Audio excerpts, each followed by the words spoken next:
Welcome to the R.E.A.L. podcast, where hosts Shane Kilby and Duane Murphy dive deep into the world of real estate agent life. From overcoming hurdles to celebrating success, join us as we explore the journeys of industry veterans and rookies alike. Get ready for bi-weekly episodes packed with advice, feedback, and mentorship from the best in the business. All right, we're today sitting here with none other than the lovely Courtney Embry on another episode of Real Estate Agent Podcast. Courtney Embry is a co-founder of Brick Driven Realty, a seasoned real estate professional with over 17 plus years of experience. I know it's hard to tell because you look like you're 23 years old. She is an industry leader and mentor that is passionate about coaching and mentoring agents and helping them achieve success in their real estate careers.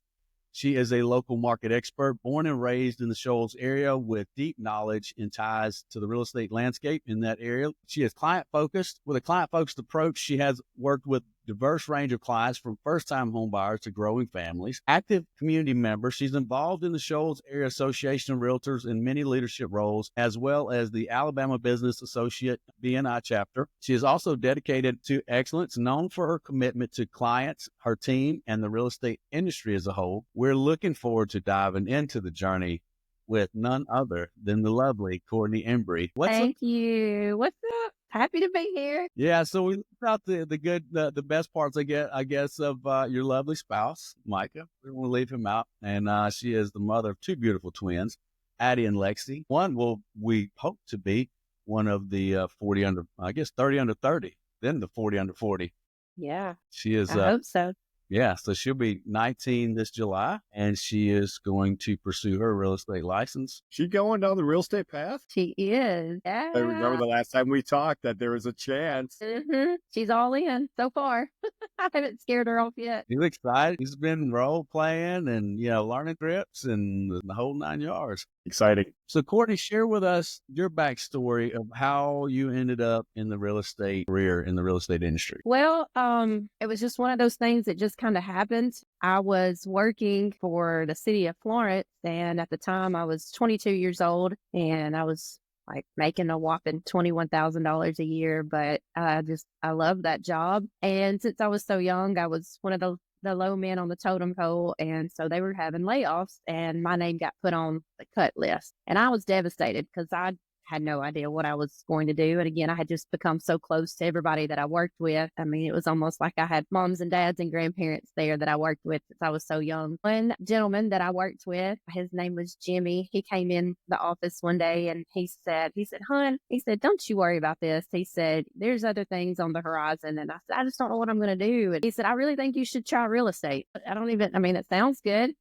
Pretty houses, but I don't know what that means. And he said, "Well, look," he said, "I've bought and sold a lot of houses." And at the time he was probably in his 50s. And he said, "You got the personality for it. You have work ethic. I see that in you." He said, "You can do this." And I was always intrigued by sales in general. And then I was always intrigued by just professionalism as a whole, especially with women. But, I didn't grow up as far as being the smartest one in school and having this big degree. So, I knew corporate world was not going to be for me. So anyway, to tell my age, I flipped through the phone book and I found a real estate school and I called and lo and behold, they had one starting up in a few weeks. So I got home and I told Mike, I was like, "I think that's what I'm going to do." And he's like, "Okay, whatever." Well, I don't know what that means, but whatever. And so I did join the real estate school. Of course, I was the youngest one in there. I was green. I'd never bought a house. I didn't know what title insurance was, nothing. Anyway,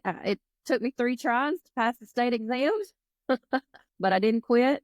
That's kind of how it just fell in my lap. It was just one of those things that somebody told me and they thought I would be good at it. And I said, "Okay, let's try it." So, but it took you 3 shots at the state exam. Don't you teach real estate now? Yes, I do.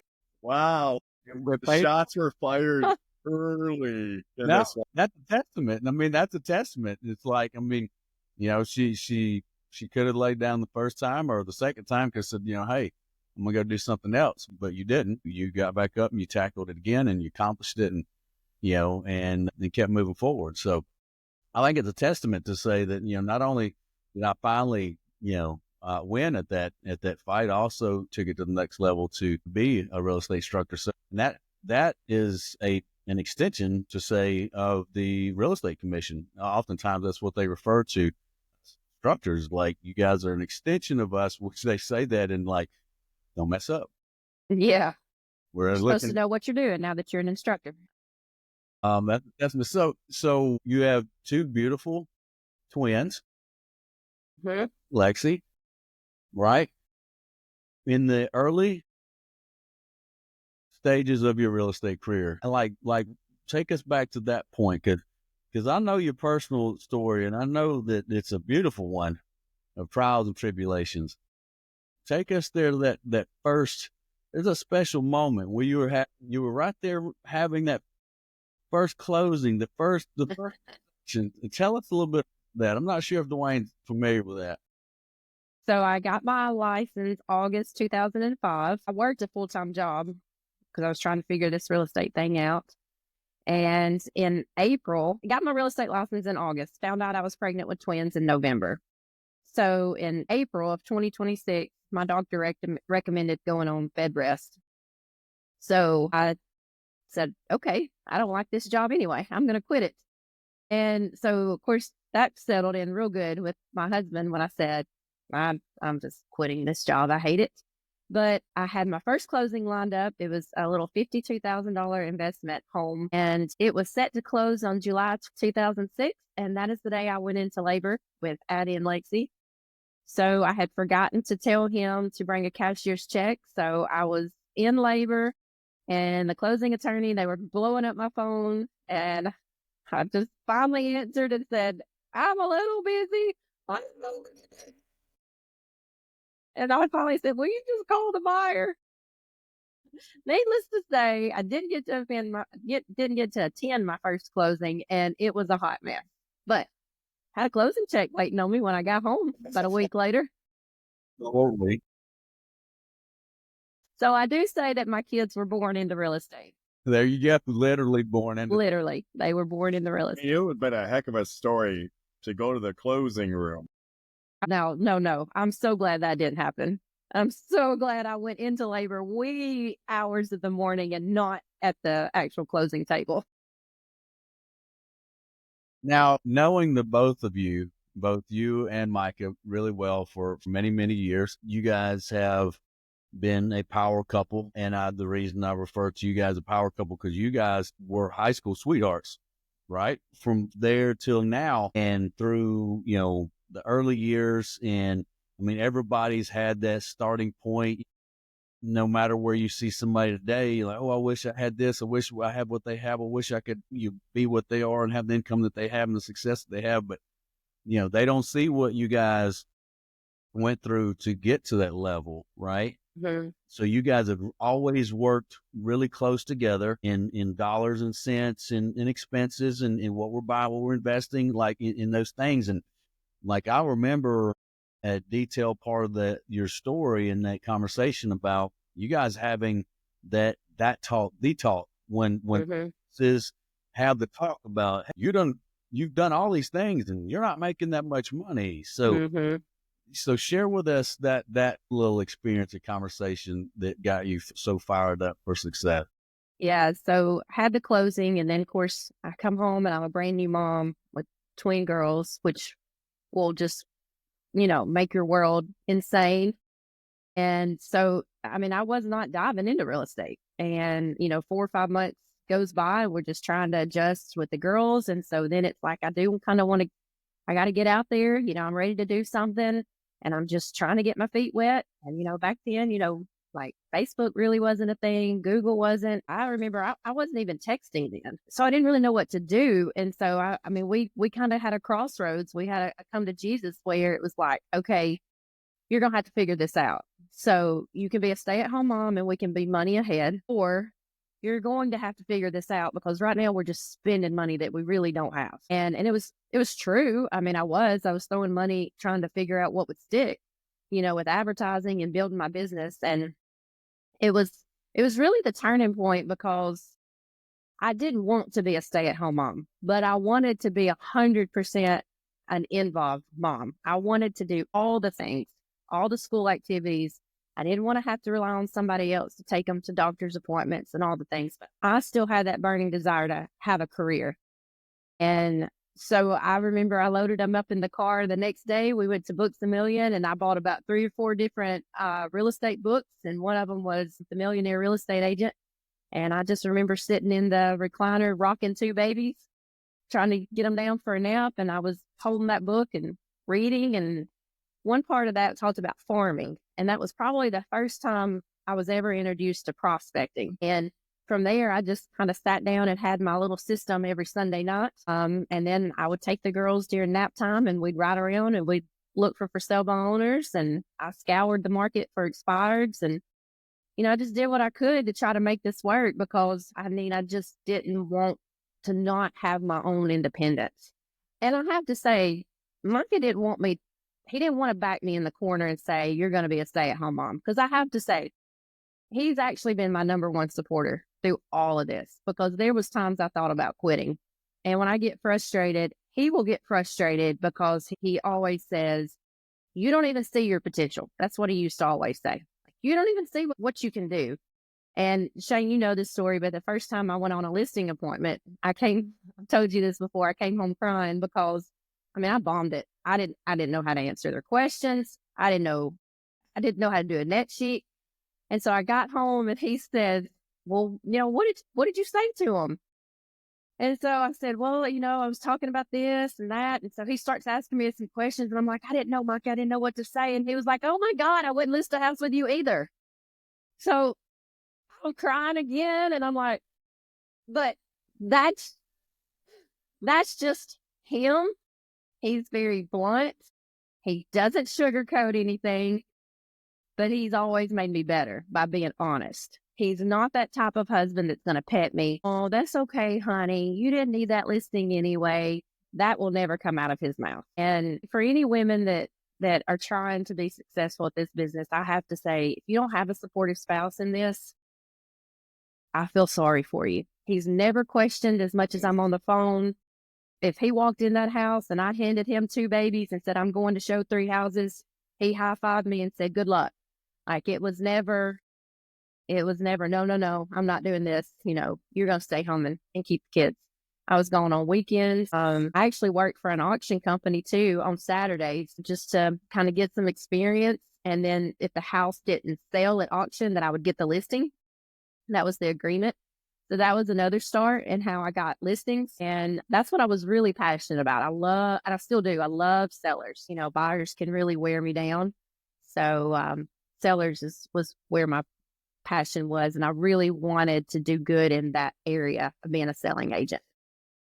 Yeah. So, a couple of things that stand out to me, and I've known you for a long time, and for listeners and for viewers at a later date and time, like hear her out. Like she didn't want to be away from her mom, from her babies, right? She wanted to be that independent, headstrong mom. Like she wanted to lead those girls by example. She wanted to contribute to the household, so that they could have a bigger and better lifestyle. And if you saw them then, and if you saw them now, you'd say that I think you guys pulled it off rather well, right? So, and the other part of that is, I had a conversation with a young lady this week that's in the process of getting her license, and she has a really good spouse. And we went into that conversation about the supportive spouse. Like if you're a guy coming in this business or a female coming in this business, like that support is so critical. And not just the support, but you guys, you have to be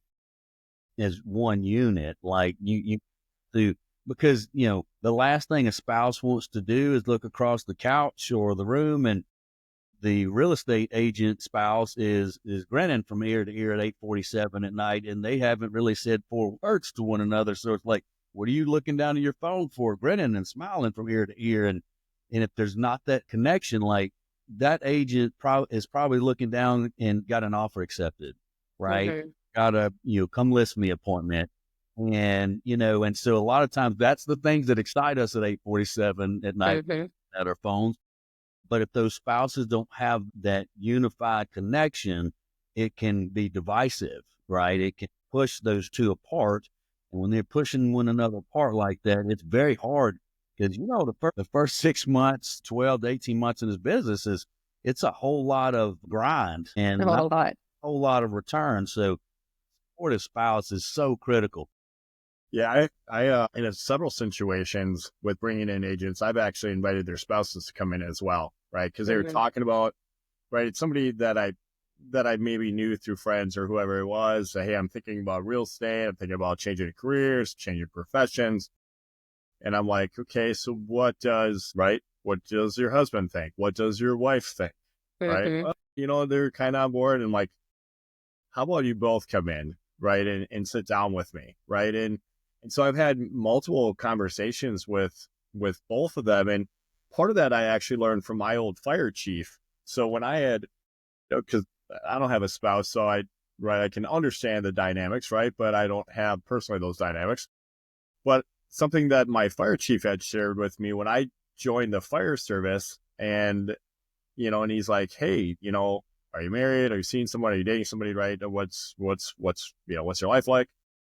And one of the reasons why I was asking, because he's like, hey, just so you know, like, and it's a talk that I've had with, new firefighters that are coming up, and now I have it with agents or with new lenders, whatever it might be, is that like, it's not just you signing on the dotted line, right? Like your spouse is going to be right alongside of you. It is a partnership in this, right? If your pager goes off at 3 a.m., you're not just waking yourself up, you're also waking up your spouse. And it's not, it's not just you thing. And the other thing that stuck with me that really relates to real estate specifically is it becomes who you are.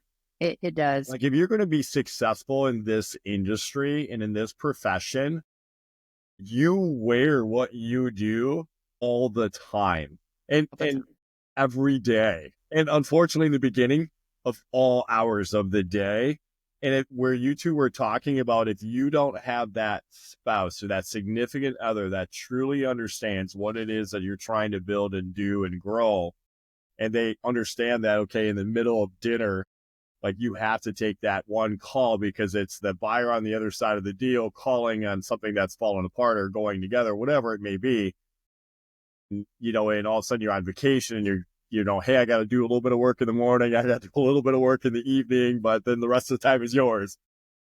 So I've done what I did was I not only had a supportive spouse, but my kids were involved. That's why I say I'm shocked that Addie wants to do real estate, because they always said, no, I'm not doing that. You're on the phone too much.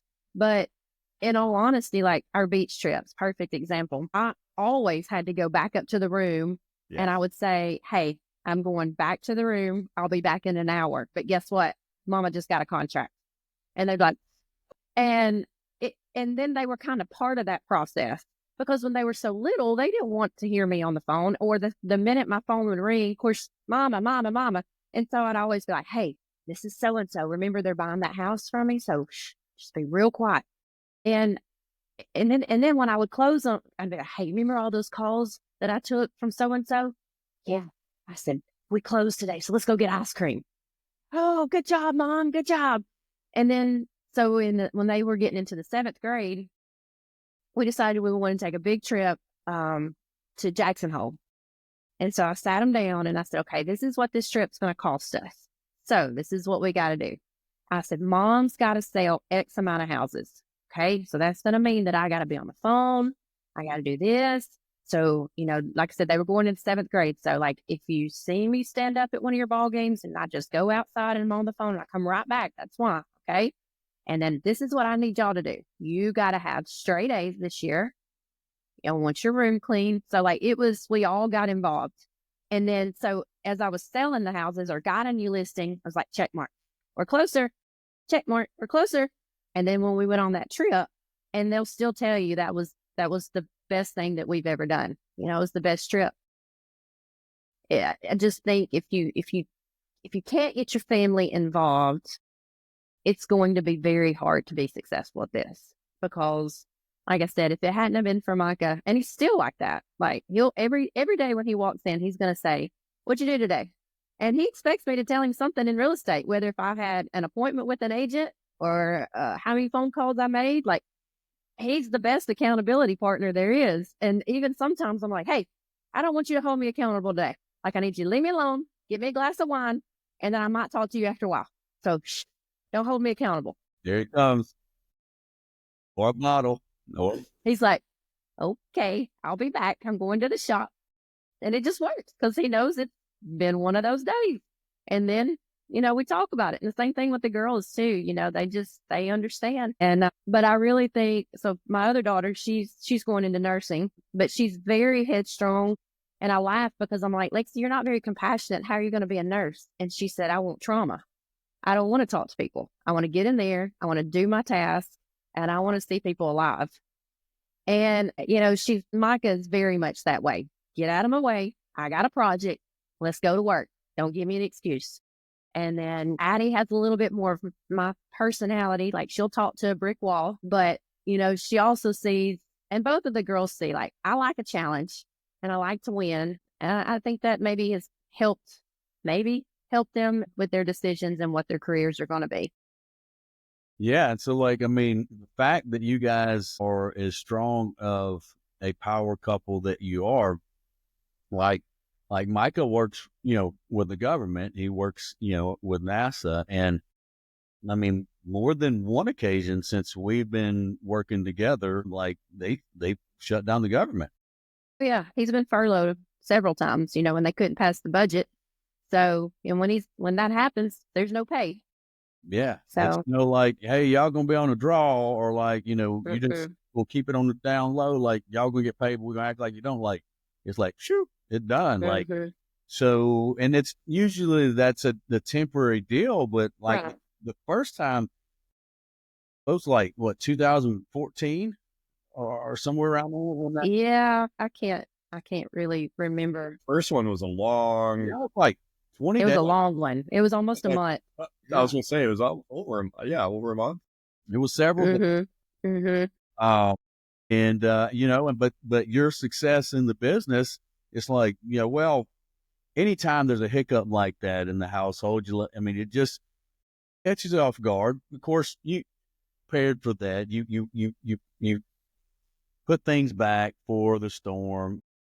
You capitalize on the opportunities when you can, and you prepare for those weather storms when they take place. And you stepped in and just went to work just like usual, producing results just like usual. Now, of course, Mike is not one to sit in a recliner and watch ESPN until he goes back to work. He went, am I mistaken to say he went back to Boilermaker? Pipe fitting. Yeah, pipe fitting. And what I'm ready to go back to. He said, I'm too old for this manual labor.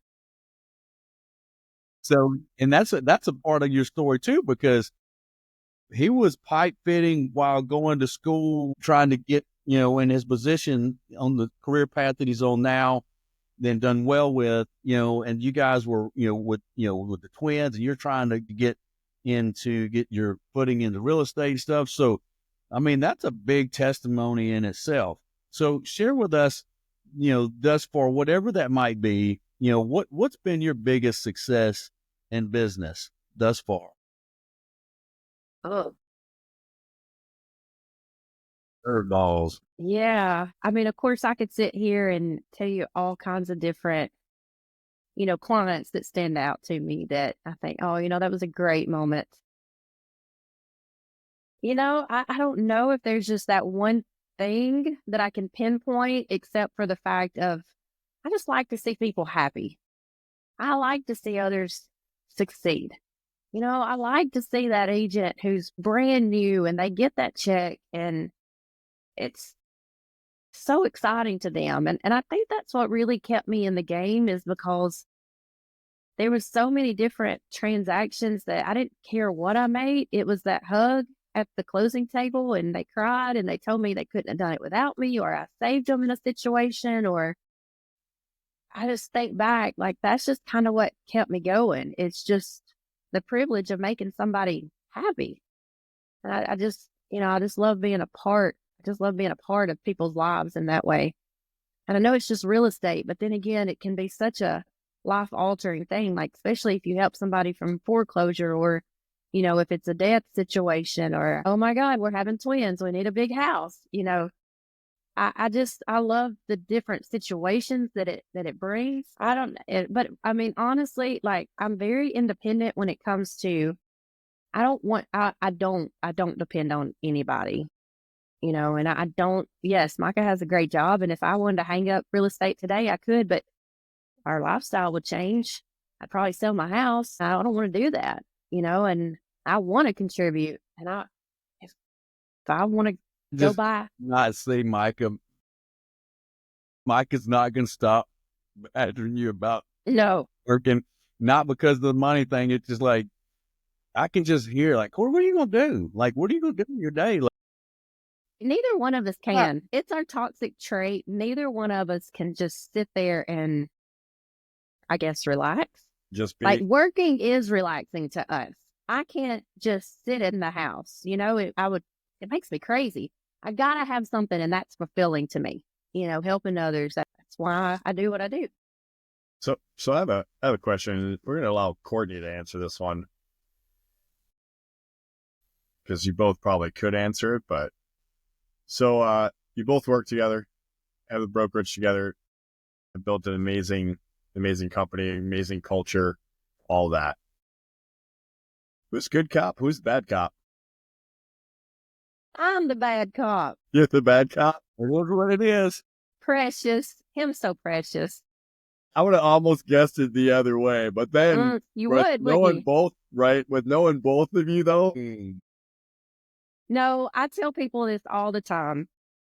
The reason Shane and I, why our partnership works so well is because we're so different. But then again, like yesterday, like he sent me a message and I literally was thinking the same thing. And it's almost like we have like that twin telepathy like my girls have. Like sometimes he and we're literally thinking the same thing, but the way it comes out, it's totally different. But I mean, I kid that I'm the bad cop, and it's just because when things hit the fan and when I've had enough, You hear then I'm done. tonality change. It went to a deeper, darker dip. Yeah. yeah. And then so I have Shane in my ear, like, we should do this. And I'm like, well, okay, this is what I'm going to do. Hey, dropping the axe. And then I say, I did that. He's like, oh, okay, well, all right. And I'm like, well, don't you agree? Yeah, I got your back. I'm like, I thought this is what we were doing. Listen, there's been, I mean, she knows this is, I mean, we've always shared this philosophy. If I'm not here or you're not here, like make the best call for the other one that possibly can be made, and we're going to figure it out. It may be the perfect answer. It may be literally like, what in the hell? Yeah. But we're going to figure it out, right? Well, with the fact that I'm blessed to have both of you in my life and know you both. I've known Shane a little bit longer, but Courtney, you're my favorite brick driven person. Just don't tell anyone. My favorite. Thank you. Person. Yeah. So, even though you say you're different, you might have some different styles and whatnot. The core principles and values and the things that matter, you two could not be more alike. I mean, That's just true. truly Our is. vision is very much in line. There is no curveball in our vision whatsoever. No, It's without a doubt. Yeah. It really is it's a case study, perfect example. And again, no relationship, whether that right is personal and or business or whatever, right, is perfect, right? There's always something, right? It's never perfect. But honestly, with what the two of you have with what you're doing with business is something that everybody who's looking at a business partnership can learn from without a doubt. Without a doubt. So it's something to see. So Shane got to, bat you up with this, awesome, like, hey, what's your biggest success in business? So on the opposite side of success, right, there's some bruises. There's probably a big old failure somewhere in there. Maybe a big lesson. What in business? What's yours? I mean, I've made a lot of mistakes. I've made a lot of failures. Bought refrigerators because the data sheet was wrong. bought a tankless water heater for $2,500 because my data sheet was wrong. I thought I was doing the nice thing. That's what we try to do here in the South. Try to do the nice thing. Contingent on a contract the buyer asked for. I was represent the seller. So I came back to the seller and said, hey, you care if they do this? And they did it. And basically to keep us out of court, my seller lost $30,000. But he's my favorite client because he has had an amazing story, which I didn't know at the time, but he had went from homeless to starting his own consulting company. He was a millionaire. And I didn't really know that. So money really wasn't a thing for him. It was really no big deal. Like seriously, no big deal that he lost $30,000 because this was a high dollar waterfront property. I was crushed. Like I literally questioned my whole real estate career when this happened. And he basically did that because he knew if we went to court, it was going to come back on me. He knew that. And it was such a life lesson. And I didn't want to take the commission. I was like, no. And like I said, this was going to be like a $10,000 or $12,000 commission that I was about to get. And I was going to turn it down because of what he had done. And really and truly, like he agreed to do this situation, but I should have said, no, don't do that. That's not what our contract says. Long story short, that was kind of a pivotal moment in my career because not only did he do something for me, but it was such a lesson to know that somebody like that believed in me and to know where he came from. And he actually moved to Florida after I sold his house, and he kept in touch with me about every quarter. He would call me, ask me how I was doing. And then when Shane and I were thinking about starting the company, of course, I was scared. And he was one of my biggest fans. Absolutely, you should do that. You're crazy not to do that kind of stuff. So, I look back and I think to myself, God, what a train wreck. I'm sure some of my deals were train wrecks, but I have no regrets. I was not one of these like to constantly call my broker and, hey, will you look at this? Hey, are you sure I'm doing this right? Like I was just so gun-ho on figuring it out. I wanted to figure this out. And any of the deals, like I just wasn't willing to just let it fall, So there was a lot of things that I probably could have done better, but I don't have any regrets because I feel like all those hurdles is what got me here today as far as School of Hard Knocks. That was my education in real estate. And I have put a lot of time in as far as conferences and education and GRI and instructors and that kind of stuff. But at the end of the day, I just felt like, I just got down and dirty with it and I made some mistakes, but nobody died. That's a good thing. I love that. But did you die? Nope. That's a great way to look at some transactions that go south. Like, yeah. Did anyone die? But did we die? Nope, we good. So let's roll on. I want to for the listeners and the viewers, I want you to understand and listen. So a lot of you guys and gals that may hear this or watch this may have lived through what she has just said, right? And a lot of new agents or those who want to go down the career path of real estate, they see a lot of stuff on social media, right? Everything you touch turns to gold. Things, money, it's just money everywhere. Money. It's not always profit. A lot of mistakes, right? But you live and you learn and you dust yourself off and you put one foot in front of another. And there's a difference in intentional misrepresentation, unintentional misrepresentation, and then just the honest mistake. I mean, it's an honest mistake. No matter how much education you go through in real estate, you're not going to learn it. I don't know it all. It's been 20 years and a whole hell of a lot of mistakes, right? Mm-hmm. A new student every day. If you come down this path, if you travel down the path of real estate success, understand that the only way to get better, the only way to even get close to perfection is through failure. Yeah.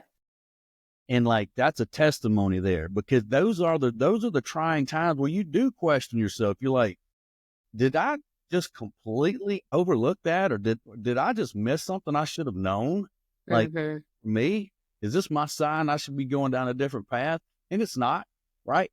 That what could have been a pivotal turning point in a negative light turned out to be one of the greatest mentors, business influences that you've ever had, right? Yeah. It's just, and when you dove deeper into that story, like you realize that $30,000 is a chunk of money. $300 is a chunk of money. If I lose $30 out of my pocket, I can't find it. I'm agitated. Yes. Right.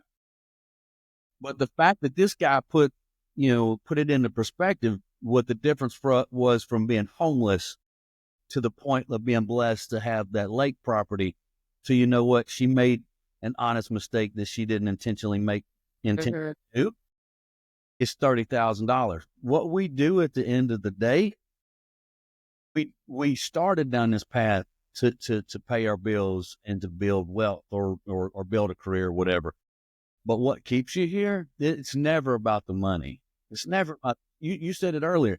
It's the hugs and the handshakes and you save someone from foreclosure. And we were just on another episode earlier that we were recording, and that same conversation came up. And it was like, Brittany Boatwright. She said, I looked at my executive assistant. I said, we would just be a whole lot more profitable if we just walked away from everything else and it was just us. But it's not challenging enough. No. Challenging enough. No, it's not. So I love a challenge. And So- I tell my dad all the time, I said, you cursed me with leadership. Yeah. So, I'm glad you brought Danny Jones up into the conversation. Share with the listeners and the viewers the conversation that you and him had when we were going to go down his path. Now, I know Danny a long time now, but I didn't know him before that, right? and Danny is one of the greatest guys I know. Share with everyone the conversation that you guys had before we went down this path of business together. So I went over to his house and I said, I was going to run something by you real quick. And he said, okay, what's that? And I said, well, I've been approached by a friend of mine to partner and possibly open up our own real estate company. And he was like, oh, sounds like a great opportunity. Yeah, I think so. He's like, but what's going on? Like, why do you have doubts? And talk to me. And I said, I'm just scared. He said, scared of what? I said, have you ever thought about what if you fly? What if you're great? What if it's the best thing that you've ever done? I said, no, I didn't think about it that way. He said, maybe that should be your way of thinking about it instead of failure. I said, maybe you're right. So I said, okay. I think I might have called Shane that day and I said, I'm in. Yeah. Yeah. Does he have a telephone number that can be published? Because there's a whole lot of people in this industry, in this world that could use that type of advice and that type of guidance. Yeah.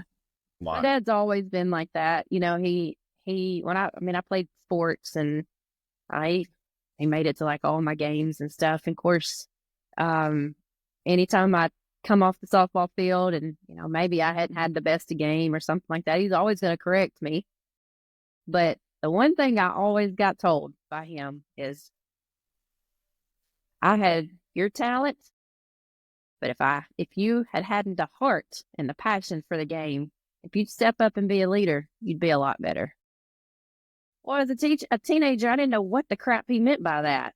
I just wanted to hit home runs. Like, I want to be a leader. What does that even mean? But I got the same speech constantly about being a leader on that softball team. Do everything that you have with your heart. Do everything that you have with passion, or don't do it at all. That's what he constantly told me. And that sticks with me through this, So I've always said that when I lose my passion for people, that's when I know that it's time to retire. So that's what just, again, I just like to see people happy. And, my father-in-law, he has an amazing company. I love his story. I've seen what he's been able to do. So he's been a mentor of mine and he doesn't even know it, but I like to pick his brain, even though our companies are completely different. but I love to see he's a true entrepreneur, and he did an amazing job in his company. My mom, at an older age, she decided to be an entrepreneur and start her own company. So it was amazing to see, like, something that she had wanted to do forever, but she didn't have the opportunity. She was raising kids, and then she was working another job. She got an opportunity, I think, right when she was maybe around 59 or 60. She started a wedding venue. So that was amazing to, watch somebody at her age do that and just be passionate about it and love it. It wasn't like it was a job. It was fun to her. So, it's kind of what I've just told the girls, like, you got to be passionate about whatever it is you're doing. Don't go into something that just because it's a job and it's going to pay the bills. The money will come. If you love what you do, you're good at it, the money is endless. And I truly believe that. Yeah, I'll say it to agents and people looking to get into the business, or agents, right? People looking to individuals looking to become agents. And I said there's two types of agents, or two type of people that get into real estate: those that really love it and those that don't. Mm-hmm. And it's probably a little simplified, but it leans into what you were just saying, right? On the passion and loving what you do. And boy, I tell you what, right? The money will come, the success will come, right? The raving fans, every bit of it will come if you are truly passionate about what you're doing and you just love it, mm-hmm. right? And right now you still have to do what you did, right? And get the extra education and attend the conferences and seek out the mentors, and you have to pour into your craft and your profession, what you do. But man, you got to love it. I mean, you have to have that passion and that zest for it. And if you have that, right, your clients are going to feel it. Everybody around you, right? Whether that's the agents now that, that work for you. I mean, they can feel it. They know the difference. Mm-hmm.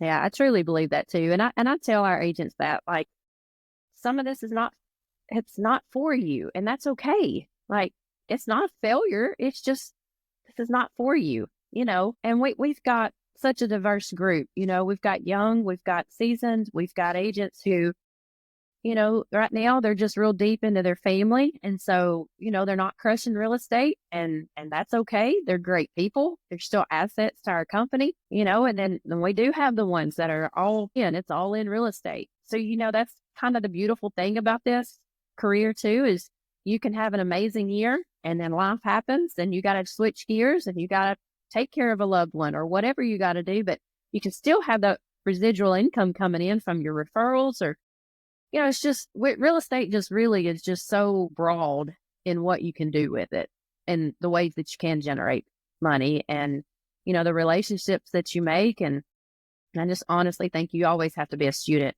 If you don't, that's when you get passed up. That's a fact. You always will always be a student. Yeah. But you hung this quote, and I meant to. I was going to use it the other day. I just thought about that actually. You posted in the office one day. It was a picture of a coach. Mm-hmm. I think it said, what did it say? Uncoachable kids become unemployable adults. You think about uncoachable. And I have drilled that into my kids. Yes. Repeat that one more time. Uncoachable children become unemployable adults. That's a bomb. That's one of those Bradley. That's that Bradley bomb. In case you're wondering, Courtney, we've outlawed Kilby from having any sound effects and buttons because his ADA couldn't handle all the rockets and all the other things flowing around. Yes. Thank you. There's verification of that. Yeah. So let me ask you this. If you were looking back at a younger version of yourself, or to someone else that's straddling the fence, or maybe they've been in the career path of real estate for a short period of time, what one thing that you could say to your younger self or someone else in that younger version, thinking about coming down that path, what's something you wish that someone at this point in their career path would have turned back and said to you that would have been so beneficial and helpful to your journey? Well, you actually sent me that meme today, and I responded to you. The price of victory is high, but so are the rewards. And that's called Bear Brunt. Roll Tide. But I really wish somebody And I say this because, and I don't know if I would have listened, but maybe if somebody would have said, look, this is not going to be easy. There's going to be sleepless nights. You're going to have tears. You're going to question every single thing that you do. You're going to have haters.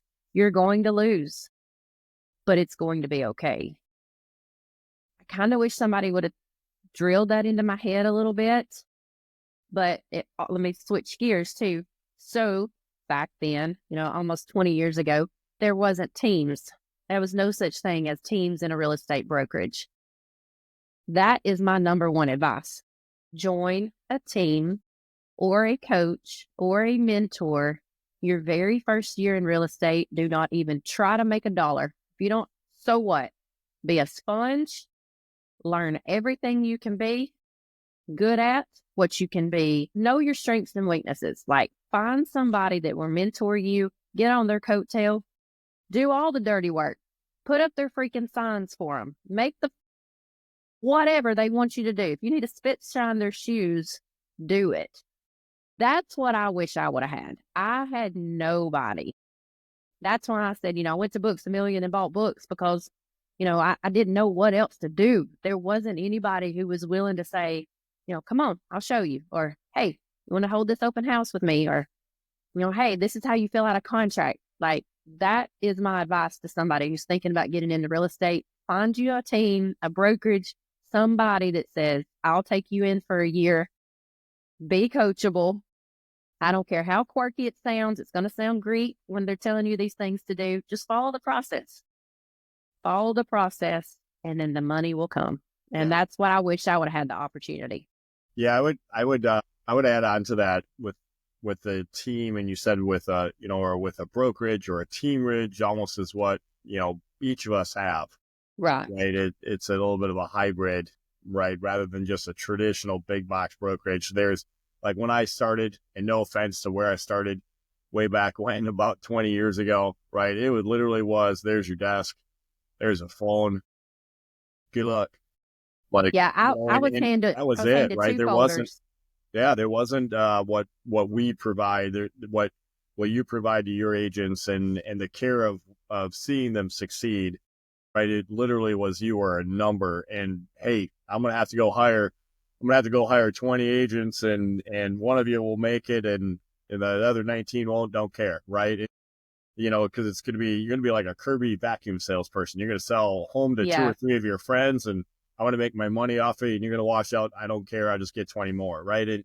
It's such a different mentality than what I see the two of you pour into your agents, and the amount of training and time and care, and it just every bit of it, right? Take out, leads or opportunities, but you just take that, how much you pour into them is absolutely amazing. And any agents, right, looking for an opportunity, no matter where they may be, whether that's your market, my market.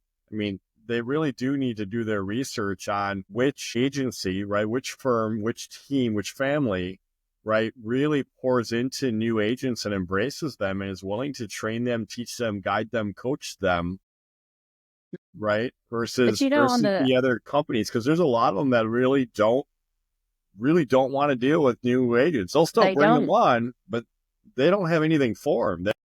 They are not going to invest their time into those agents. And the difference between it, it's not always as easy to see as it should be, but it's a huge difference maker, and if they're going to make it in this industry.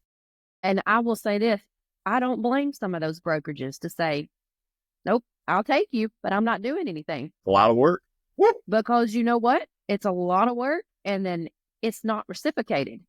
That's probably my biggest pet peeve is with agents. They just want me to do it all for them. I need to see show me your calendar. Show me what you've done. There you go. Well, I don't know what to do. Okay. Well, I didn't either. So. And you didn't have the roadmap that you provide all of it. It wasn't ChatGPT to tell you step by step how to be a successful real estate agent. There wasn't YouTube videos. There was cassette tapes, because I listened to some pretty rock star cassette tapes back in the day. But right, there wasn't there's not the amount of info there is now to be successful. And then you back that up with talent, with experience, that they can get from someone such as you. And oh my gosh, I mean, there almost should be no reason other than the person looking in the mirror, why they're not successful.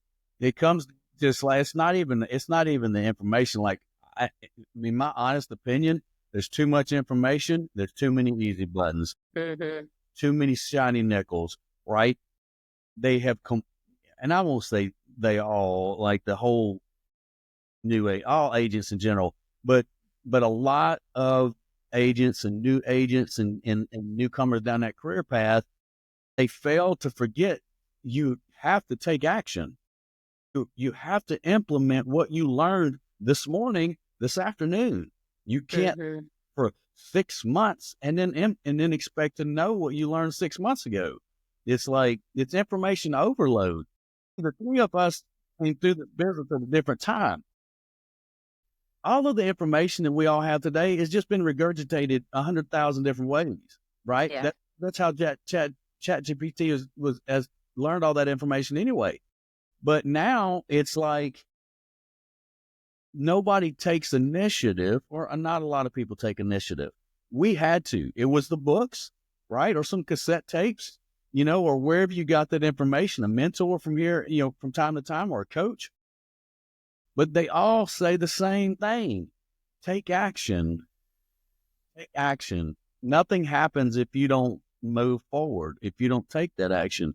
So it's a lot, and agents have to be very careful, because we see this all the time, talking about your number. There's your phone, there's your cards, right? Hire 20, one succeeds, the other 19 wash out.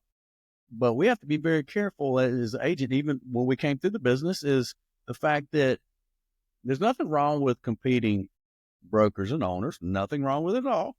That leads by example. That's in the trenches. Chet Black says it best. Get in the trenches, get out of your ivory tower, right? Prove the concept, show what you know. But there are also those who spend 99% of their time in their own production, which leaves you no time to lead, guide, direct, grow, and develop others, right? So you got to be very careful about that. It's not all the bells and the whistles. It's definitely never about the split. And some will debate me on that. But you guys already know it's not about the split. We had a conversation with Steve Myrna, right? And we're going to do an episode here very soon. And Steve, when he started, he said, was it 50-50 or 40-60? 50-50. It was less than that, I think. Yeah. Oh, yeah, it was 50-50. Yep. 50-50 split. And the broker said, I'm paying you more than what you're worth. You're going to show up at the office dressed to the nines before I get there. You're going to be there after I leave. You're going to do everything I ask you to do, and you're going to do it to the best of your ability. And if I feel like you're not, I'm going to give you the axe, and you're gone. He said, but I'm going to teach you how to do this business and be the greatest success in this business that you could ever possibly be. What do you say? The first were like 57 listings and like 60 and 87. But he's so wise of a person. He's like, I don't care what the split is. I'm coming in for the education. Exactly. Coming in for the education. That's priceless. It's priceless. Yeah. Well, Courtney, you've been an absolute wealth of knowledge. Like I've known your story, and I'm like, we got to get on your calendar. We got to get on your calendar, because I want to share this with the rest of the world, because everyone that's ever met you just know that you're the beautiful person inside and out. You're a great leader, great mentor, great business partner, great community figure, community asset, right? So if anyone out there hold on, before we get to that, I have a Courtney question. Oh, I like that when we pause. Yeah. Boy. We hit the pause button. I have a Courtney question. Okay. So, Miss Courtney. Yes, Duane. As you know, I host this podcast with Mr. Shane Kilby. Co-host.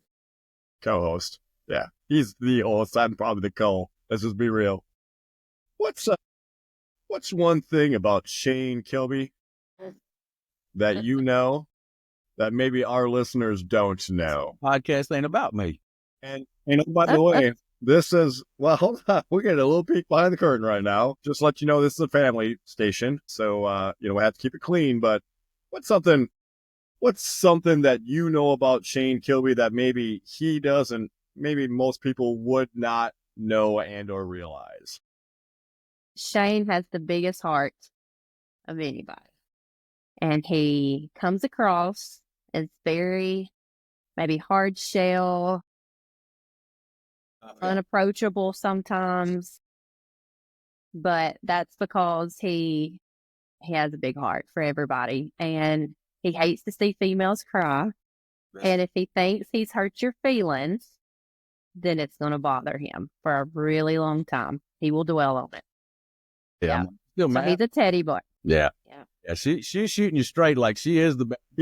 He is like that. He's like that melt away chocolate. You got that hard, crunchy chocolate out top, but then the inside is just buttery smooth. It's just caramel. Man, that sounds good already. Y'all. No. But really though, I mean, at the end of the day, you come in this business, you generate income from buyers successful in that transaction for the home that they want, the home of the dream, maybe the first, maybe the last. And the same thing for sellers. That's how we create income. And then it's like when helping agents, you want to see them succeed. The dreams that you had and the vision that you had when you come in this business. And I'm still guilty of this, of thinking that all agents have that same dream and have that same vision. Almost 20 years later, I know that a lot of agents do not have a dream or vision, or much less a work ethic. So that's a guilty trait of mine that there are oftentimes that, and I still can't correct myself in wanting it more than they want it for them. Right? I think that's something that leaders always struggle with. Is like, where's the line at? Right? Mm-hmm. You go like, I'm done. I bet I've said that 1,000 times. Like, I'm not going to want it for someone else more than they want it. Every year we have those agents that we part ways with. And I'm like, I'm not doing it again. Not doing it again. And we do it again. Mm-hmm. Well, we do it again. But that's, I think that's just part of, at least that, it's your fabric. I mean, it's like with both of you, right? With knowing both of you, it's woven into the fabric of your being. You're both servants, right? With a servant's heart, and you see the best in people, even if they don't. You want the best for people, even if they don't, right? And and to like literally cut that from the cloth that you are is impossible, and that's what makes both of you so special. So pretty awesome. Thank you. I love you too, Duane. Art.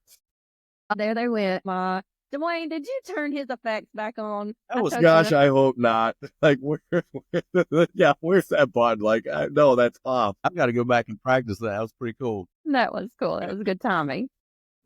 And thanks for the kind words. But Courtney, how would everyone that listens to this, because this will go across all major podcast platforms here in the near future, so how worldwide? Well, would anyone reach out to you, connect with you, pick your brain, answer any questions, or refer business to you, or talk to you about getting in the business? Facebook, just Courtney Embry. I'm on Instagram, TikTok. I love TikTok, as long as it's going to be up for a little bit longer, maybe. And of course, my phone number is 256-762-5995. So I answer my phone way too much. That's a running joke, Duane. Yeah, my phone. We never give out Shane Kilby's number because you ain't gonna answer it anyway. You're not gonna get him. It's me. You can text him. And Duane does not know how to text. He must be on a BlackBerry or a flip phone or. My flip phone doesn't text. I figured that out by now. Ladies and gentlemen, I appreciate so much for us having the opportunity to sit down with the lovely Courtney Embry to share her story with you guys and gals. If you found some value in this episode, please like and share it. And if you don't mind, give us a 5-star rating, as it does help with all of the podcast algorithms. And until we get an opportunity to sit down with you again, We do appreciate you so much and have a blessed day. Take care. Thanks, guys. Thanks for joining us on this episode of the R.E.A.L. podcast. Don't forget to connect with us on YouTube, Facebook, Instagram, and TikTok for more exclusive content. Keep striving for success, and we'll see you in the next episode.